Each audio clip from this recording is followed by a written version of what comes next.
नमस्कार. शरद प्रतिभाशाली सांस्कृतिक प्रतिष्ठान ह्याच्या कार्यक्रमासाठी आपण आज सगळे रवींद्र नाट्य मंदिरात जमलेलो आहोत. या कार्यक्रमासाठी आवर्जून उपस्थित राहिलेले आदरणीय पवारसाहेब या संस्थेचे संस्थापक अध्यक्ष Rajaram Shelar, Jagdish sir, doctor Sawant, advocate Bhilare, भावनाताई, श्री सुरेश पाटील, ॲडव्होकेट जाधव, श्रीमती म्हात्रे, श्री अरुण शिंदे, ॲडव्होकेट आनंद सपकाळ, व्यासपीठावरील सर्वच मान्यवरांनो, उपस्थित बंधू आणि भगिनींनो, महाराष्ट्र राज्यस्तरीय कलावंत भव्य मेळावा. खरं तर रवींद्र नाट्य मंदिर आणि माझे 5 दशकाचे अतिशय प्रेमाचे संबंध आहेत. याच व्यासपीठावर त्याचं डिझाईन वेगळं होतं, इथून एंट्री नव्हती, तिथून असायची.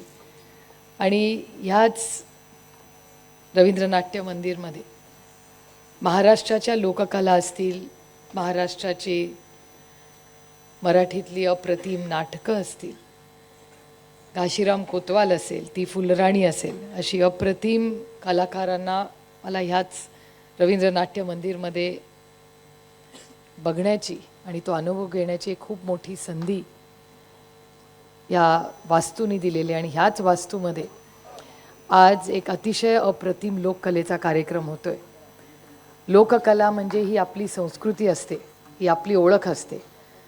आणि ती जोपासण्यासाठी या 21व्या शतकामध्ये जिथे तंत्रज्ञानामुळे गाणाऱ्याचा आवाज मिक्सिंग करून आता ऐकता येतो, त्याच्यामध्ये आपल्या लोककला जिवंत ठेवण्यासाठी जो प्रयत्न तुम्ही करताय हा खरंच अतिशय कौतुकास्पद आहे.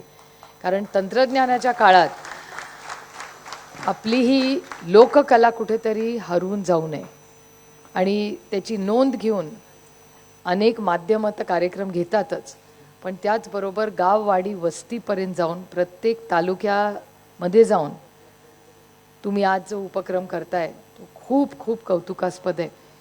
आणि ज्या कैलासवासी यशवंतराव चव्हाणांच्या स्वप्नातला जो महाराष्ट्र होता, त्या महाराष्ट्रामध्ये चव्हाण साहेबांचं स्वप्न होतं की मराठी भाषा पण त्याबरोबर त्याची लोककला ही जिवंत राहिली पाहिजे. आणि तो उपक्रम तुम्ही इथे घेताय. या कार्यक्रमाला आमच्याकडून जी काही मदत होईल ती आम्ही करूच, पण महाराष्ट्र सरकारकडे तुम्ही अनेक मागण्या केलेल्या आहेत. आणि त्या मागण्यांमध्ये मला असं वाटतं सगळ्यात महत्त्वाची मागणी मी म्हणजे या वाचनात माझ्या आली की प्रत्येक जिल्ह्यामध्ये एक लोककलेचं केंद्र असलं पाहिजे, जे तुमच्या हक्काचं असलं पाहिजे.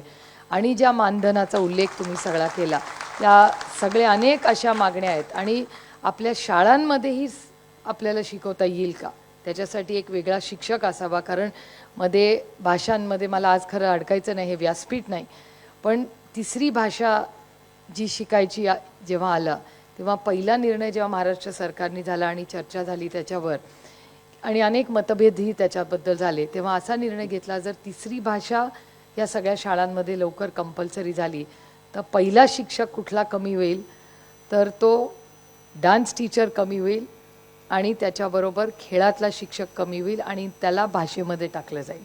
त्यामुळे माझी विनंती आहे महाराष्ट्राच्या सरकारला की आपले भाषेचे वाद हे चालू राहू दे, पण आमची लोककला आणि स्पोर्ट्स टीचर हे अतिशय महत्त्वाचे आहेत. आणि हे खूप मोठं काम आपल्या संस्काराचा हा भाग आहे, तो जिवंत राहिलाच पाहिजे. त्याचं उत्तम डॉक्युमेंटेशन अनेक संस्थांनी केलेलं आहे. पण मी ह्या सांस्कृतिक प्रतिष्ठानला विनंती करीन की ह्याचा तंत्रज्ञानाचा वापर करून व्यवस्थित डॉक्युमेंटेशन करा, म्हणजे पुढच्या पिढीला इंस्टाग्राम असेल किंवा अनेक वेगवेगळ्या पद्धतीतून ही कला त्या भाषेमध्ये त्या बोलीमध्ये ही जगली पाहिजे आणि पुढच्या आपल्या हजारो वर्षांसाठी ती जिवंत ठेवली पाहिजे. याच्यासाठी तंत्रज्ञानाचा वापर करून कमी खर्चात अनेक असे उपक्रम चाललेत.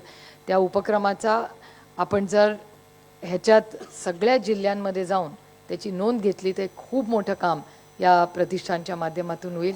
एक अतिशय घरगुती पण चांगला कार्यक्रम येण्याचा योग आला आणि त्याची सुरुवात विठू माऊलींनी सुरू झाली.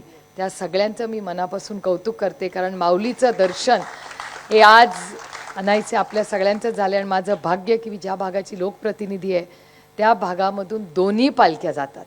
त्यामुळे ज्या संस्कारात ज्या विठ्ठलावर आपण प्रेम करतो, विश्वास ठेवतो, त्या विठ्ठलाच्या आशीर्वादाने हा उपक्रम आणि ही संस्था आणि असे मोठे आणि उत्तम कार्यक्रम फक्त राज्याच्या गाववाडी वस्तीवर घेईल, पण पुढच्या काही वर्षामध्ये एक चांगला उत्तम कार्यक्रम आपण सगळे मिळून दिल्लीलाही घेऊ. म्हणजे ही लोककला दिल्लीपर्यंत पोहोचवण्याची जबाबदारी या संस्थेची असेल. आज आपण सगळे आज इथे उपस्थित राहिला आणि तुमची कला बघण्याचीही आम्हाला संधी मिळणार आहे. त्यामुळे आपल्यामध्ये आणि आदरणीय पवारसाहेबांचं भाषण आणि पुढच्या कार्यक्रमात फार वेळ न घेता संस्थेला आणि आज उपस्थित सगळ्या ऑर्गनायझर्स जे कदाचित व्यासपीठावर नसतील पण मागे असतील, मला वाटतं त्या सगळ्यांसाठी एकदा जोरदार टाळ्या वाजवा, कारण का अनेक लोकांनी खूप कष्ट अनेक दिवस त्याच्यासाठी केले. तुमच्या सगळ्या टीमचे मी मनपूर्वक आभार मानून आपली रजा घेते. जय हिंद, जय महाराष्ट्र. आता isakal.com आहे देशातील नंबर 1 ची मराठी न्यूज वेबसाईट. प्रत्येक अपडेटसाठी isakal.com ला नक्की भेट द्या.